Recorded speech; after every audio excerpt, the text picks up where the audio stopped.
هەوڵەکانی یەکێتی نیشتیمانی کوردستان بۆ ڕێککەوتنی نێوان هەولێر و بەغدا بەردەوامە لە پێناو دەسەبەرکردنی بودجە و موچەی هەرێمی کوردستان.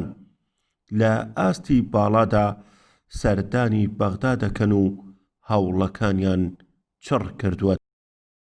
ئاشکرایە لای هەمووان یەکێتی نیشتیمانی کوردستان لە دوا کۆبوونەوەی سەرکردایەتیش بڕیارمان داوە، بڕیاری تاومان ئەوە بووە کە دەبێت هەرێمی کوردستان لەگەڵ حکوومەتی فیدرال لەگەڵ بەغدایە ڕێک بکەوێ بۆ دابینکردنی شایستەدارەکانی خەڵک بە تایبەتی موچە و بە تایبەتی تریش لەم کاتەیە و بۆ ئەمە بەستە هەموو هەوڵێکی خۆمان خستووەتە گەڕ. بۆ نمونە جەنابی هاوسەرۆکی یەکێتی کاک لاهور شێخجەنگی پێشی هەفتەیە کاتۆتە بەغدا و لەگەڵ هەموو لایەنەکان قسەی کردووە و واقع و حقیقەتی ئەو وەزع و هەرێمی کوردستان و بژێوی خەڵکی گەیاندووەتە لایەنەکان.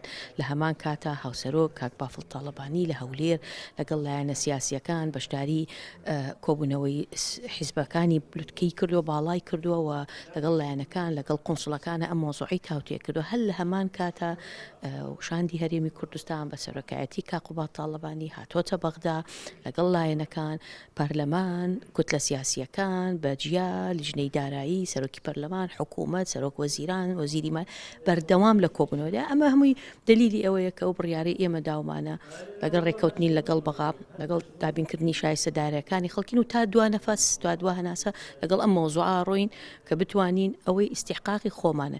ئێمە داوای زیاترمان نەکردووە لە بەغا و حەقی کەسیش نابین، بەڵام ئەو حەقێک هەیە هەرێمی کوردستانە بە پێی قانون. ئەوان بۆ نمونە یەکێ لە گلەیەکانیانەوە بوو کە ئێمە یاسای پڕکردنەوەی کەمهێنانی بوجە جێبەجێ ناکەین. ئەم وەفتەی حکوومەتی هەرێمی کوردستان هاتووە بە ڕاشکاوی بە مولایکی تۆ ئێمە ئامادەین مادەی حوتی ئەو یاسایە جێبەجێ بکەین.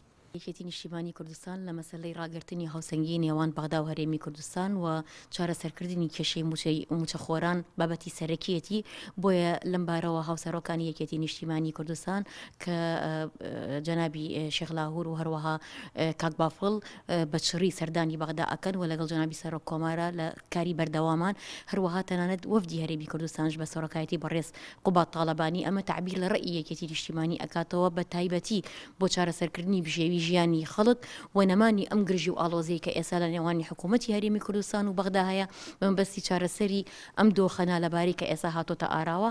ئەمە وا دەکات بکەوێتە ناوەندگیری بۆ چارەسەرکردنی کێشەی هاوڵاتیانی هەرێمی کوردستان کە ئێستا دۆخێکی زۆر ناخۆشی تێدا تێئەپەڕن بە تایبەتی لە کێشەی گرفتی موچە و وەزعی ئاڵوگۆڕی ژیانی دارایی خەڵکی هەرێم وای کردو بارودۆخەکە ڕۆژ بە ڕۆژ بەرەو ئاڵۆسەر بۆنە.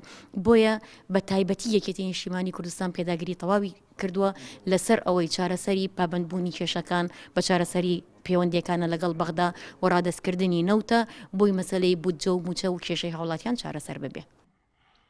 پەرلەمانتارانی عێراق دەڵێن یەکێتی نیشتیمانی کوردستان لە سەردەمی سەرۆک مام جەلال تاڵەبانی تا ئێستا هەوڵی چارەسەرکردنی کێشەکان دەدەن و بە ئومێدیشەوە لەم هەوڵانە دەڕوانن کە هەرێم و ناوەند بگەنە ڕێکەوتن.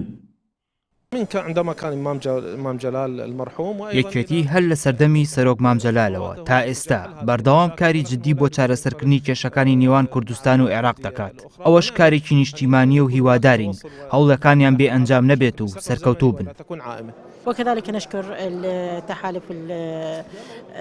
سوپاسی هەوڵە بەردەوامەکانی یەکێتی نیشتیمانی کوردستان دەکەین کە بەردەوام کاری جددی دەکەن بۆ ئەوەی کێشە و گرفتەکان لە نێوان هەرێمی کوردستان و بەغدا چارەسەر بکەن و هاوکات یەکێتی فشاریش دەکات بۆ ئەوەی حکوومەتی هەرێم پابەندی یاسای پڕکردنەوەی کورتهێنانی دارایی بێت.